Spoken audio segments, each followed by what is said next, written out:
biasa, besar sekali Pak. Saya dulu pernah hitung, itu sampai ratusan miliar Pak kalau dirupiahkan. Hutangnya Zubair. Ini jadi dalil Pak. Ini di hadis riwayat Bukhari hadir. Ini jadi dalil uang yang berhutang di kalangan sahabat itu besar.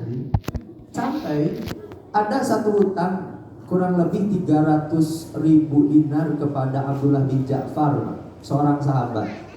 Itu kalau dirupiahkan, saya dulu hitung itu kurang lebih ya di angka 100, 200 atau 300 miliar Pak. Itu Abdullah bin Ja'far. Tapi hebatnya hadirin, satu waktu Abdullah bin Zubair kan berazam ingin melunasi hutang ayahnya. Banyak besar sekali. Memang ada beberapa tanah milik Zubair yang ini hendak dijual, tapi dimungkinkan itu tidak cukup. Anak-anak Zubair yang lain ketika Zubair meninggal Pak, itu meninggalkan jauh karena tahu hutangnya banyak Zubair. Cuman Abdullah bin Zubair ketika itu yang menanggung hutang ayahnya. Datang Abdullah bin Ja'far, ini hebatnya lihat zuhudnya para sahabat Pak. Abdullah bin Ja'far datang, padahal terbayang oleh kita Pak, 300 miliar uang harta seperti apa hadirin. Kemudian kata Abdullah bin Ja'far kepada Abdullah bin Zubair, wahai Abdullah, kata Abdullah bin Ja'far, kalau misalnya kamu merasa keberatan dengan hutangmu itu, dengan hutang ayahmu itu, sudahlah, kan itu, jangan pikirkan. Maksudnya lunas Pak. Kata Abdullah bin Ja'far, Bapak Ibu semua, di mana ada saudara kita Pak, kita punya hutang, jangankan 300 miliar Pak, kadang musabarah juta ditagih-tagih. Ini 300 miliar itu dilepaskan saja oleh Abdullah bin Ja'far. Tapi hebatnya Abdullah bin Zubair gak mau Pak. Abdullah bin Zubair, demi Allah, tunggu wahai Abdullah bin Ja'far, aku akan melunasi hutang ayahku. Tunggu, aku akan berikhtiar dan meminta kepada Allah supaya mengutangi hutang ayahku. Bapak Ibu semua, kalau kita punya hutang besar Pak, kemudian datang orang yang memberi piutang itu teh, lunas, kira-kira kumaha Pak? Atau Abdullah bin Zubair gak mau dilunasi. Bayangkan nanti 300 miliar Pak. Ini zuhudnya para ulama. Begitu tidak melekatnya dunia di dalam hati para sahabat Nabi. Kemudian kata Abdullah bin Ja'far, lebih hebat lagi hadir. Kata Abdullah bin Ja'far, mungkin malu Abdullah bin Zubair ini kalau dilunaskan langsung Pak. Maka kemudian kata Abdullah bin Ja'far, kalau begitu begini saja, sudah lepaskan kedua sendalmu itu wahai Abdullah bin Zubair, aku beli harga sendal itu seharga hutang ayahmu kepada diriku. Coba Pak, lamun sendal beli pakai swallow Pak, swallow mana harga 300 miliar Pak. Itu zuhudnya para sahabat Pak. Dunia itu dianggap remeh. Sampai Abdullah bin Zubair tetap, aku berazam, diam, tunggu dulu sebentar, aku akan hutang, lunasi hutang. Sampai Abdullah bin Zubair terserah, pokoknya kalaupun kamu datang menghadap diriku, kau menganggap lunas, aku sudah tidak anggap hutang itu. Jadi parebut Pak, anu hiji parebut hayang lunas, mau memberi hutang, yang satu parebut hayang bayar. Kan itu luar biasa Pak. Itu mentalnya para sahabat, bagaimana adab dalam memberi hutang dan orang ketika berhutang kepada orang lain. Orang yang memberi hutang ketika mampu niat untuk menolong orang lain, orang yang berhutang dia punya mental harus membayar hutang. Itu luar biasa. Kan di zaman orang mati balik Pak. Anu mere hutang nagih wae.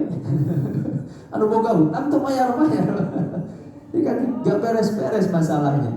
Sampai akhirnya Allah kuatkan Pak, diberikan bisnis yang besar Abdullah bin Zubair melalui tanah dari hasil ayahnya itu, sampai akhirnya Abdullah bin Zubair diberikan kuasa oleh Allah untuk membayar seluruh hutang ayah-ayahnya. Beberapa para sahabat hadir, dan itu angkanya besar. Bapak Ibu nanti saya kapan-kapan tampilkan luar biasa angkanya Pak. Itu besar. Nah ini yang dilakukan oleh para sahabat Nabi terhadap dunia Pak. Dunia itu begitu remeh, meskipun angkanya luar biasa besar Pak. Omsetnya mereka besar, tapi begitu remeh. Lihat Abdullah bin Ja'far yang menganggap. Bahkan termasuk sahabat Abdullah bin Hazm. Ini seorang dulu yang seorang tukang, seorang orang yang meminta-minta. Kemudian di zaman Abu Bakar As-Siddiq, di zaman Umar, itu dia menjadi sahabat yang paling kaya. Itu kisah tentang hadis Hakim bin Hizam, mohon maaf. Hakim bin Hizam itu dulu di zaman Nabi itu tukang minta-minta Pak. Hadis tentang tangan di atas lebih baik tangan di bawah Pak, itu ada.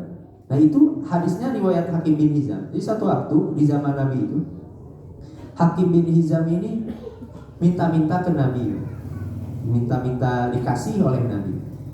Kemudian pulang di hari yang sama, datang lagi kedua kalinya hadis, minta-minta lagi ke Nabi, dikasih oleh Nabi Pak. Pulang Hakim bin Hizam. Di hari yang sama sampai 3 kali Hakim bin Hizam datang kepada Nabi. Hakim bin Hizam tahu Pak, Nabi itu dermawan Pak. Datang ketiga kali sampai Nabi ketika itu, wahai Hakim, aku tidak punya harta lagi yang aku miliki. Kemudian baru Nabi memberikan nasihat, tangan di atas itu al-yadul ulya khairun minal yadi sufla. Tangan di atas itu lebih baik daripada tangan di bawah. Bapak Ibu semua, kalau datang Pak tukang ngamen, isuk-isuk si eta, siang si eta, sore datang deh, kira-kira kumaha. Wah, Nabi itu memberi bahkan sampai tidak ada. Saya tidak punya lagi. Sampai ketika itu Hakim bin Hizam di dalam hatinya berkesan nasihat dari Nabi SAW. Sampai ketika dinasihati oleh Nabi, tangan di atas lebih baik daripada tangan di bawah. Sampai kata Hakim bin Hizam, demi Allah ketika Nabi menasihati ketika itu seperti itu, aku berazam ketika tidak akan pernah meminta-minta lagi. Akhirnya berikhtiarlah Hakim bin Hizam. Di zaman Umar bin Khattab, Hakim bin Hizam termasuk sahabat yang paling kaya, dan bahkan menawari kepada Abdullah bin Zubair tadi untuk melunasi hutang ayahnya. Hakim bin Hizam. Ini luar biasanya nasihat Nabi SAW. Bahkan ketika di zaman Umar, Hakim bin Hizam ikut berperang, dia mendapatkan harta ghanimah, itu tidak mau menerima harta rampasan itu, menerima faid, itu tidak mau menerima harta rampasan karena sudah berazam tidak mau meminta-minta lagi. Sampai dipaksa oleh Umar, ini harta dari hari perang, gak mau Pak. Ini hebatnya para sahabat Nabi. Bahkan ini jadi dalil nanti, hadirin Bapak Ibu semua, kata para ulama, kalau kita ingin memberi nasihat kepada orang lain, baiknya seperti Nabi, sudah memberi sampai 3 kali. Sudah memberi 3 kali baru memberi nasihat. Orang makan can mere langsung nasihatan. Kan itu datang mawancing atau jangan cina gawe kan itu can mere tadi Pak. Kan itu. Itu jadi dalil kata para ulama, kalau mau ingin memberi nasihat itu sudah memberi 3 kali. Nah, hadirin Fatimah rahimakumullah, untuk apa zuhud itu? Zuhud itu adalah agar kita istiqomah dalam beribadah dan memperbanyak ibadah-ibadah kita. Ketika hati kita kosong dari kecintaan terhadap dunia, maka perhatian kita pasti akhirat. Pasti akhirat. Bersih kita dari dosa-dosa. Berapa orang yang terjerumus dosa karena dunia? Karena kecintaan terhadap dunia yang menyibukkan itu. Nah, maka akan menyibukkan seorang dari ibadah. Nah, secara zahir kamu akan sibuk mencari dunia itu. Adapun secara batin, seorang yang cinta dunia pasti akan selalu memikirkan dunia. Secara batin, pikirannya ingin mencapai dunia. Nah, maka dunia ini jadi godaan dalam ibadah. Ini nasihat dari Nabi SAW di hadis riwayat Ahmad. Man ahabba dunyahu, siapa yang mencintai dunianya, ad-dharra bi akhiratihi, dia sudah mengorbankan akhiratnya. Bapak Ibu semua yang iktikaf di sini, Pak, itu saya yakin sedang mengorbankan dunianya, Pak. Kenyamanan dunia. Ketika orang hiruk pikuk di luar sana dengan dunia, Bapak Ibu semua mengorbankan. Siapa yang cinta akhirat, maka siapa yang cinta dunia, maka dia sedang mengorbankan akhiratnya. Kalau orang sudah cinta dunia, Pak, pasti akhiratnya dikorbankan. Nah, makanya waman ahabba akhiratahu, siapa yang cinta akhiratnya, dia pasti korbankan dunianya. Dipilih, itu satu pilihan. Maka kemudian kata Nabi, fa'ru ma yabqa ala ma yafna, carilah sesuatu yang kekal dibandingkan sesuatu yang fana. Dunia itu sifatnya rusak, fana, cepat hilang, cepat rusak, cepat usang, itu sifat dunia. Sedangkan akhirat itu tidak akan pernah rusak, selama-lamanya, akan abadi, kekal, indah selama-lamanya. Itu akhirat. Nah, maka mana ada orang yang berakal lebih mendahulukan sesuatu yang rusak dibandingkan sesuatu yang kekal, yang indahnya selama-lamanya. Bapak Ibu semua, kendaraan kita, rumah kita, kita beli puluhan tahun yang lalu, itu mungkin yang paling bagus saja. Tapi 10 tahun kemudian, 20 tahun kemudian, itu menjadi rumah yang paling tua. Itu sifat dunia itu seperti itu, cepat rusak. Nah, kemudian ini nasihatnya dari Salman Al-Farisi. Innal abda idza zahida fid dunya, seorang hamba itu apabila zuhud di dunia, istanara qalbuhu bil hikmah, hatinya akan disinari dengan hikmah. Wa ta'awanat a'dha'uhu fil ibadah, anggota tubuhnya akan membantu dirinya dalam beribadah. Ketika kita mengkosongkan dari kemelekatan dalam hati. Nah, tadi ya catatannya. Jadi bukan berarti miskin dan sengsara, hadirin. Orang zuhud itu akan memanfaatkan dunia itu sebanyak-banyaknya untuk akhiratnya. Jadi meskipun orang punya harta, tapi dia tidak jadi masalah, Pak. Mau harta sedikit, mau harta banyak, karena perhatiannya adalah akhirat yang lebih besar, itu biasa saja harta yang banyak itu. Bertambahnya harta banyak itu biasa saja, karena tahu dunia itu begitu kecil di mata Allah. Lihat tadi bagaimana indahnya Nabi SAW menggambarkan perbandingan akhirat dengan dunia. Nabi sampai bersumpah, wallahi mithlabad dunya wal akhirah, perumpamaan dunia dan akhirat itu seperti kalau kalian, kata Nabi, bermain ke lautan yang lepas, luas lautan, kemudian kita mencelupkan jari kita ke lautan itu, kemudian lepaskan, angkat jari kita, falyanzur bima yarji, kata Nabi, lihatlah yang terambil tetesan air ini dalam jari kita, itulah kenikmatan seluruh dunia, dan air yang tersisa di lautan lepas itulah kenikmatan surga.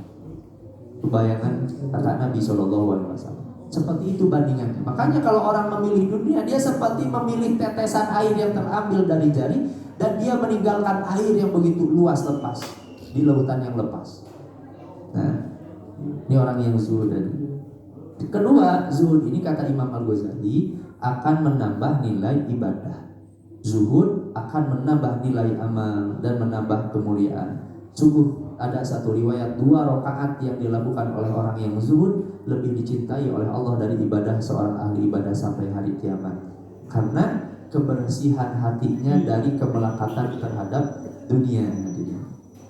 Nah, ini ayat Al-Quran tentang orang-orang yang solih itu menjadikan orientasi yang paling tinggi. Tilkad darul akhirah naj'aluha lil ladzina la yuriduna 'uluwan fil ardh.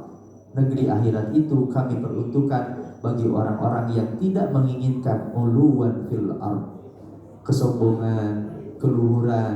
Dia menginginkan hal ihwal yang duniawi, jadi tujuannya dunia itu. Nah, atau ayat yang lain, man kana yuridu hadzal akhirah nazid lahu fi harfi. Siapa yang menginginkan balasan di akhirat, kami tambah balasan itu. Wa man kana yuridu harsad dunya, kata Allah, siapa yang menginginkan ladang-ladang dunia, harta dunia, nuktihi minha, kami beri dunia itu. Wa ma lahu fil akhirati min nasib, tapi nanti di akhirat dia tidak akan mendapatkan bagian apa-apa ketika dunia menjadi jadi tujuan. Nah, ini Fatimah, zuhud itu ada 2, Pak. Ada yang terhadap yang haram. Zuhud itu kan tadi artinya meninggalkan. Untuk yang haram maka sifatnya wajib. Wajib zuhud, Pak. Terhadap yang haram itu harus ditinggalkan. Tapi terhadap yang halal, nah ini baru sifatnya itu sunnah. Nah, zuhud terhadap yang halal. Ketika kita meninggalkan, hadirin, makan itu boleh, Pak. Makan itu boleh, tapi kemudian ketika kita meninggalkan makan, karena kemudian untuk beribadah kepada Allah jadi sunnah, dianjurkan. Kemudian kita menonton TV itu boleh, Pak. Tapi kemudian kita zuhud dalam menonton TV, meninggalkan itu meskipun boleh, karena kemudian kita ambil sesuatu yang lebih bermanfaat, maka itu sunnah, sangat dianjurkan. Nah, ini terhadap yang halal maka sifatnya sunnah. Kedua, hadirin Bapak Ibu semua, setelah godaan yang pertama itu adalah dunia, godaan yang kedua itu adalah, kata Imam Al-Ghazali, dalam beribadah itu adalah makhluk. Hadirin, makhluk itu terkadang menyibukkan kita. Makhluk yang buruk akan membahayakan kita.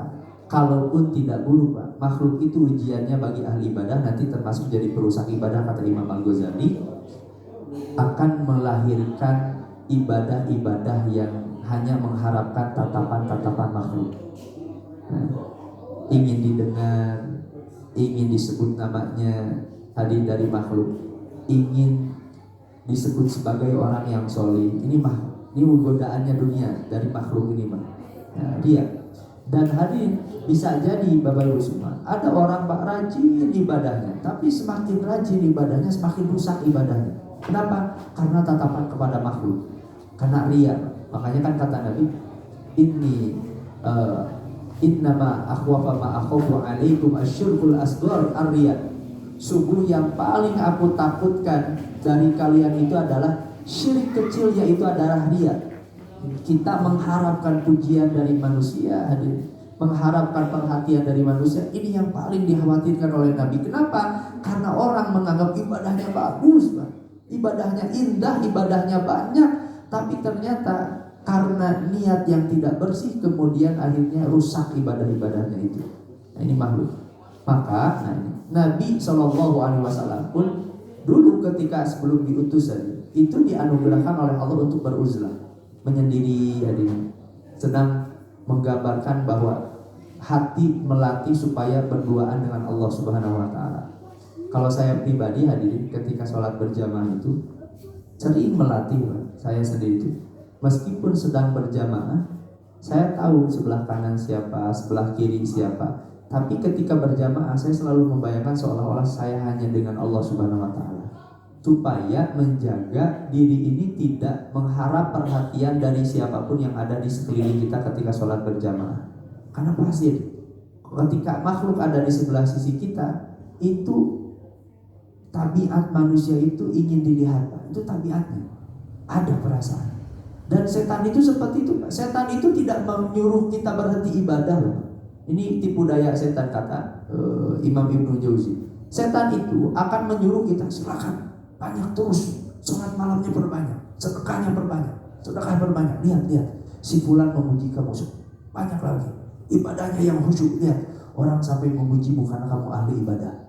Setan itu kan nyuruh seperti itu, tidak nyuruh berhenti ibadah, tapi nyuruh semakin banyak ibadah.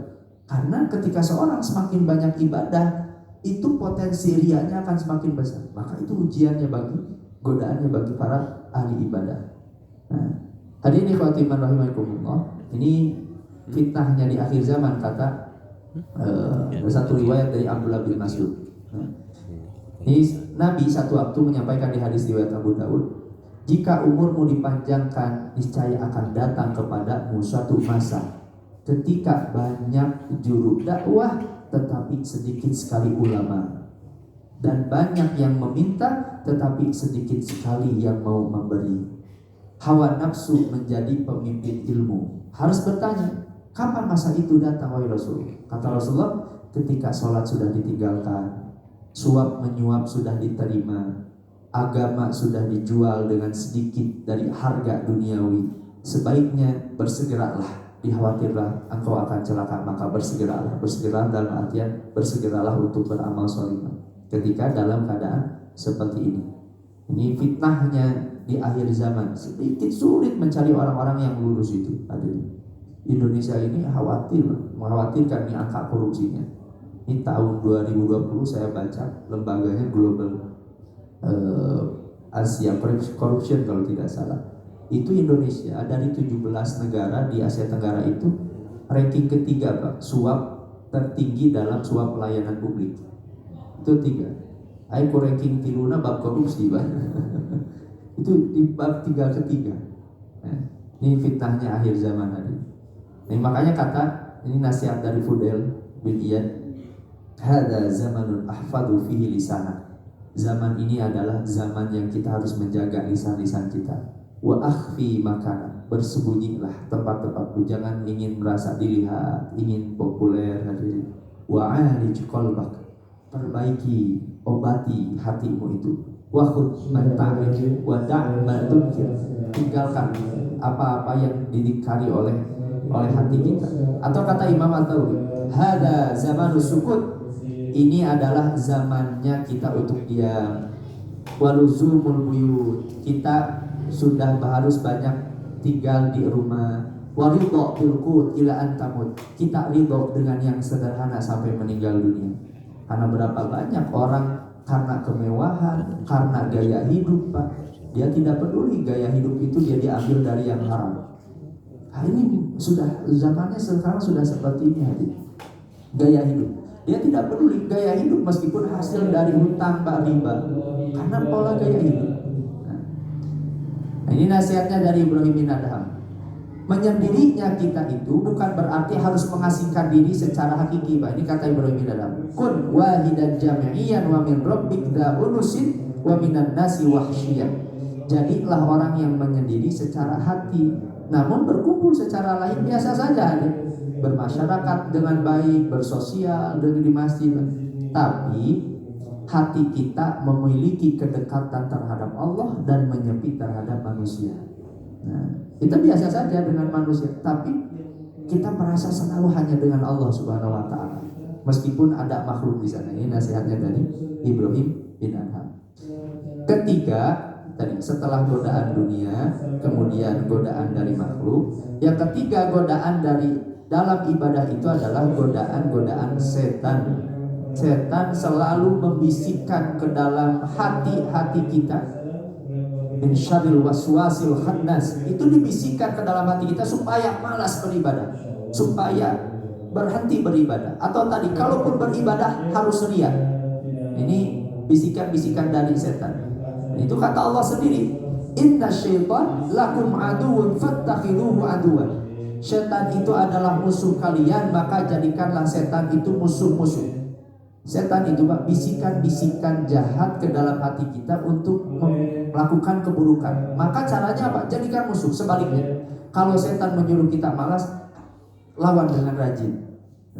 Kalau setan menyuruh kita jangan sholat berjamaah, lawan dengan sholat berjamaah. Cuman itu caranya. Atau hadirin, ya cuman satu-satunya untuk terhindar dari godaan setan itu hanya dengan berzikir dan berlindung kepada Allah. Itu cuma itu, Pak. Makanya dalam Al-Quran itu dianjurkan untuk berlindung kepada Allah dari godaan-godaan setan. Ini nasihatnya dari Yahya bin Mu'adz, Pak. Ini unggulnya setan dibandingkan kita. Kata Yahya bin Mu'adz, setan itu menganggur sedangkan kamu sibuk. Nganggur, Pak, setan. Setan itu kerjaannya apa? Cuman satu, menggoda manusia. Walaya setan tukang bakso, tukang itu cuma satu. Kerjaan setan itu cuma menggoda kita. Sedangkan kita sibuk. Kita sibuk mengurus pekerjaan, mengurus keluarga, mengurus anak. Banyak kita yang urus, Pak. Setan itu cuma satu, menggoda kita saja. Ia melihatmu, sedangkan kamu tidak bisa melihat setan. Ini kata Yahya. Setan itu bisa melihat kita, sedangkan kita tidak bisa melihat setan. Bapak Ibu semua, kalau ada di ring tinju, Pak, 2 petinju, yang satu bisa melihat, yang satu tidak bisa, menang mana kira-kira hadir? Nah itu setan itu bisa melihat kita tidak bisa melihat setan. Kamu melupakan setan, sedangkan ia tidak akan melupakanmu. Dan setan memiliki bala tentara untuk menggoda jiwamu. Itu kata Yahya bin Mu'adz.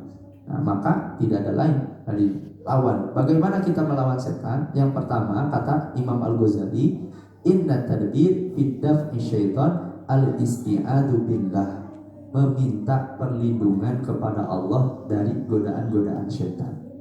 Fa inna syaitan qalbun sallallahu ta'ala alaih, karena setan itu ibarat anjing-anjing yang jadi ujian bagi kita. Maka hanya Allah sebagai tuannya yang tahu, yang bisa menundukkan anjing itu. Nah, itu kata Imam Al-Ghazali. Jadi kita meminta perlindungan kepada Allah, berlindung. Makanya kan ayat di surat Al-Mujadilah di ayat ke-19, istahwada alaihimus syaitanu fa'ansahum dzikrallah. Setan itu membelenggu manusia ketika manusia itu lupa kepada Allah Subhanahu wa taala. Istahwad bahasanya. Saya dulu sudah sampaikan ya, istahwad itu dalam bahasa Arab, hadirin, seorang yang mengendarai unta, yang unta itu mudah untuk digerakkan. Kata misalnya orang itu, unta maju, belok, berhenti.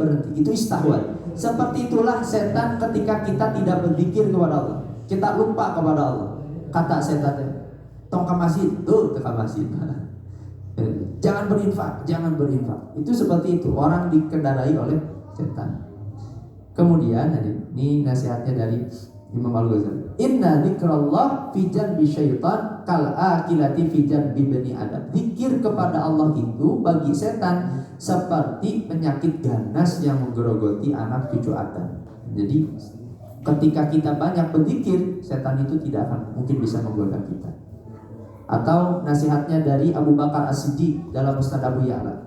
Alaikum billahi la ilaha illallah wal istighfar. Hendaklah kalian banyak mengucapkan la ilaha illallah dan istighfar, karena iblis itu akan mengatakan, aku membinasakan manusia dengan dosa, sedangkan mereka membinasakanku dengan la ilaha illallah dan istighfar. Maka ketika itu aku binasakan mereka dengan hawa nafsu. Ini kata setan. Nah makanya hadirin ikhwatul iman, ini yang selanjutnya ini saya singkat saja hadirin. Itu yang keempat nanti di antara godaan itu setelah dunia, makhluk, setan, yang keempat itu hawa nafsu. Kalau sudah tidak bisa manusia digoda dengan dunia, Pak, dia sudah tidak peduli dengan dunia, dengan makhluk dia sudah ikhlas, dia diuji oleh setan bisa, cuma satu, Pak, hawa nafsu. Itu nanti musuh terberat. Nah, hadirin ini beberapa perkataan yang ditanamkan oleh setan. Nah, ini kata setan seperti ini ditanamkan. Aku butuh perbekalan dunia yang banyak untuk menuju jalan akhirat. Akhirnya dia sibuk untuk mencari dunia, ke akhirat, teman. Itu setan seperti itu. Atau kata Imam Al-Ghazali seperti ini. Amal solih ini masih bisa aku kerjakan besok. Tenang, isuki bisa insya Allah. Ternyata malamnya sudah meninggal dunia. Itu setan itu seperti itu ajakannya. Atau seperti ini. Ibadah mana yang harus saya lakukan supaya lebih diperhatikan oleh orang lain? Sepertinya kalau saya ini melakukan ini akan lebih terlihat oleh orang lain. Itu setan itu seperti itu. Dia gak nyuruh berhenti beribadah, kata Imam Al-Ghazali, tapi dia disuruh ibadah, tapi ibadahnya rusak. Atau perkataan ini, Allah telah memberi taufik kepada diriku, sudah beribadah baik atas usaha yang aku lakukan sehingga membuat amalanku ini sangat berharga. Apa salahnya, Pak, dari perkataan ini, Pak? Ujung berarti. Dia menganggap bangga terhadap ibadah yang dilakukan. Makanya nanti ini puncak ibadah, perusak ibadah itu dua, riya dan ujub. Itu yang merusak ibadah. Nah, jadi setan itu tidak menyuruh berhenti, dia menyuruh untuk terus untuk beribadah, tapi ibadahnya dibarengi dengan bangga diri, ujub, lebih sholih. Makanya nasihat Imam Hasan ini luar biasa. Kalau kita keluar rumah, kata Imam Hasan Al-Basri, kita melihat orang lain, yakinilah orang lain itu lebih sholih, lebih baik daripada dirimu. Itu kata Imam Hasan Al-Basri. Siapapun yang kita ketemu, Pak, itu dia itu pasti lebih sholih. Karena kalau tidak seperti itu, tabiat manusia itu akan menganggap itu tabiat manusia itu akan menganggap bangga terhadap diri sendiri. Padahal bisa jadi orang yang kita ketemu, satu sisi ada amalan-amalan yang dia tidak miliki, tapi mungkin ada amalan-amalan yang lain yang dia sembunyikan, yang karena amalan soleh yang dia sembunyikan itu, dia bisa jadi lebih mulia di hadapan Allah daripada kita. Karena kita tidak tahu Pak, amalan solehnya lain. Dia mungkin hadirin satu waktu tidak sholat ke masjid, tapi dia menunaikannya. Tapi mungkin ada amalan yang lain, amalan soleh yang lain itu lebih mulia daripada. Seperti halnya contoh Uwais Al-Qarni, belajar itu wajib hadirin. Belajar itu wajib. Pada sejaman dengan Nabi, tapi tidak bertemu dengan Nabi, Pak. Sampai para sahabat yang lain dinasihatkan oleh Nabi SAW, kalau kamu bertemu dengan Uwais, minta doanya pasti diijabah oleh Allah. Nabi yang langsung mengatakan, Uwais Al-Qarni kan terkenal, sampai Umar bin Khattab di zaman Umar ketika datang rombongan Uwais dari kampungnya, ditanya siapa, mana Uwais Al-Qarni, mana Uwais Al-Qarni. Umar sampai mengatakan itu karena Nabi dulu mengatakan, kami diperintahkan untuk meminta doa. Sampai ditanya apa amalan Uwais Al-Qarni. Amalannya sederhana kan, dia berkhidmah hidupnya, dia tidak bisa belajar datang kepada Nabi, tapi berkhidmah untuk mengkhidmahkan dirinya, melayani orang tuanya. Ibunya dirawat, Pak. Itu kan ibunya. Secara zahir datang, Pak. Imam tara diajar. Tara datang ke Mekah, Pak. Tara sholat ke Mekah, tidak bertemu dengan Nabi. Tapi ternyata lihat di hadapan Allah Subhanahu wa taala, ternyata dia itu lebih mulia Pak, di hadapan Allah. Diangkat derajatnya oleh Allah, oleh Nabi Shallallahu alaihi wasallam. Nah, makanya itu nasihat Imam Hasan. Kalau kita bertemu dengan orang lain, yakini orang lain itu lebih sholih, amalnya lebih baik daripada kita. Meskipun sehebat apapun, seindah apapun amal ibadah yang sudah kita lakukan, untuk menjaga kita tidak ada ujub bangga terhadap amal soleh yang dilakukan, maka caranya seperti itu kata Imam Hasan Al-Basri. Yang keempat, hadirin Bapak Ibu semua, nah ini yang terakhir hadirin. Godaan dalam ibadah itu ada di hawa nafsu, dan ini musuh paling berat. Ini musuh paling berat. Karena setan, makhluk dunia itu di luar kita, sedangkan hawa nafsu ada di dalam diri kita. Banyak aduun fi dakhilil jasad. Hawa nafsu ini musuh berada di dalam jasad-jasad kita. Walisu idza kana min dakhilil bait azatil hilah fi awa'adhumud darar. Kalau ada pencuri di dalam rumah itu biasanya lebih mahir, lebih pintar dibandingkan pencuri di luar rumah. Ini kata Imam. Maka musuh yang berada di dalam jasad kita itu lebih berat dibandingkan musuh-musuh yang berada di luar jasad kita. Ini kata Imam Al-Ghazali. Yang kedua, nafsu itu musuh yang sangat dicintai, Pak. Musuh tapi dipikar resep. Itu hawa nafsu, Pak. Senang.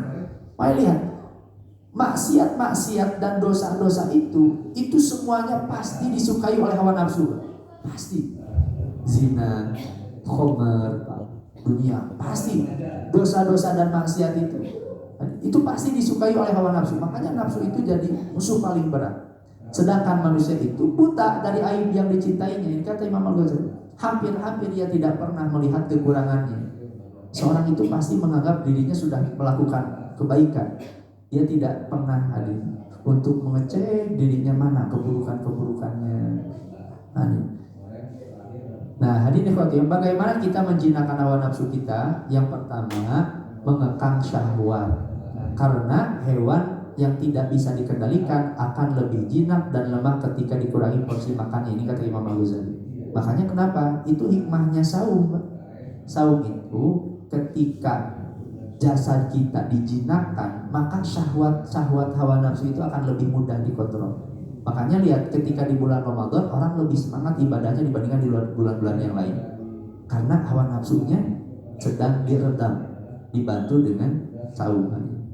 Yang kedua, menambah beban ibadah. Karena keledai kata Imam Al-Ghazali, jika ditambah bebannya ia akan tunduk, nurut.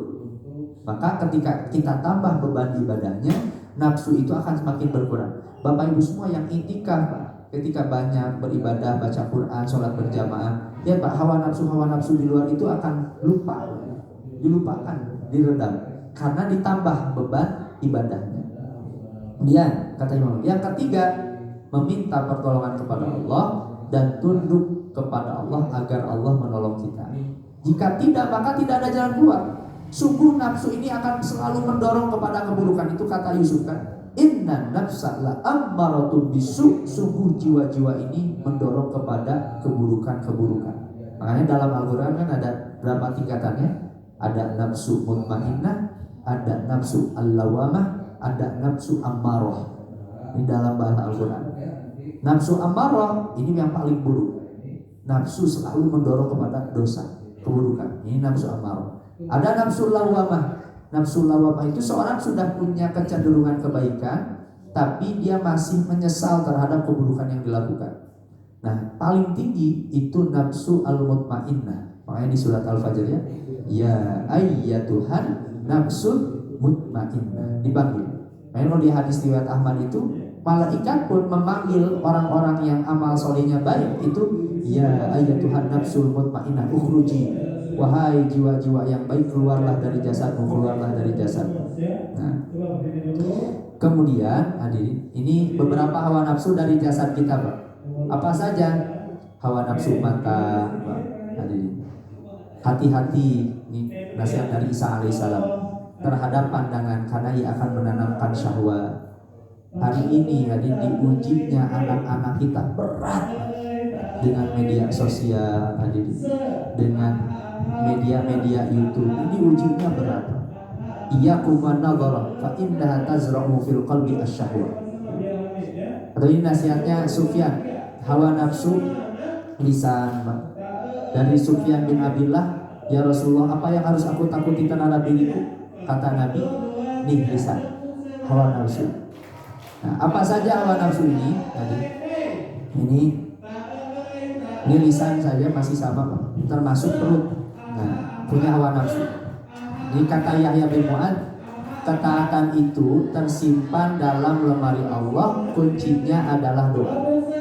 Sedangkan anak kuncinya adalah makan yang halal. Jika kunci itu tidak memiliki geriginya, maka tidak akan terbuka pintu lemari itu. Dengan demikian, bagaimana bisa ia mencapai ketaatan kepada Allah kalau misalnya makanan-makanannya yang haram? Nah, baik hadirin iman, mungkin itu ya. Ini ada acara Pak, saya khawatir kalau biarkan anak-anak biar mencintai masih dari Bapak Ibu semua. Nah, itu diantara godaan dalam ibadah Bapak Ibu semua, mulai dari dunia, makhluk, kemudian setan dan hawa nafsu. Ini yang harus kita perlakukan dengan tadi ya, isyarat-isyarat dari Imam Al-Ghazali. Dunia dengan meninggalkannya, kemudian setan dengan melawannya, makhluk dengan kita senang mengasingkan diri, tapi bukan harus tadi yang diri di tempat, bukan. Ini kata Ibrahim bin Adham, kita tetap bersosial tapi hati kita selalu bersama dengan Allah. Nah, dan yang terakhir dari hawa nafsu itulah lisan, perut, mata, jika tidak dikontrol liar. Mata akan liar kalau tidak ditahan, senang untuk melihat yang haram-haram. Lisan kalau tidak ditahan liar, senang untuk membicarakan keburukan. Perut kalau tidak ditahan liar, ingin makan apa saja, akhirnya terjatuh kepada makanan-makanan yang haram. Nah, ini godaan-godaan dalam ibadah. Insya Allah Bapak Ibu semua yang dimulakan Allah, nanti besok kita akan masuk ke tangga yang keempat, penghalang dalam ibadah. Ini kata Imam Al-Ghazali.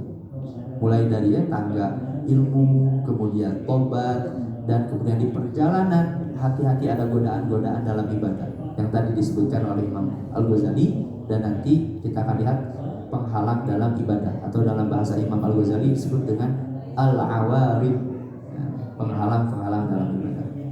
Kaca itu mungkin Bapak Ibu semua yang bisa saya sampaikan. Sebelumnya mohon maaf atas berbagai kekurangan. Insya Allah nanti kita akan besok lanjutkan lagi. Hari ini sekalian saya pamit Pak, langsung berangkat. Kebetulan tarawih di Padalarang.